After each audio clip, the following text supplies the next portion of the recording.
In this video, I'm going to show you how you can permanently uninstall Microsoft Teams program from your Windows computer. Whether you are on Windows 10 or Windows 11, this process should be the same. If this video helps, please like and subscribe. As you can see, this is my Microsoft Teams program open and we have its icon here. So first, I'll close the program and we have the program shortcut, which is here. We want to uninstall. To do this, just go to Control Panel. If you don't see Control Panel, go to Start menu.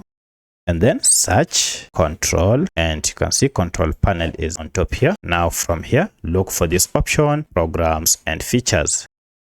Now this will list all the programs that are currently installed and running on your computer, and through the programs, go through and find Microsoft Teams. As you can see, my Microsoft Teams meeting program is here. Just click on it. Now click on the program. So I'll click on Microsoft Teams and we have an option now to uninstall here on top. So if you confirm by clicking on uninstall, you'll be asked if you are sure you want to uninstall Microsoft Teams meeting. Confirm by clicking on yes, and this will begin removing the program from your computer.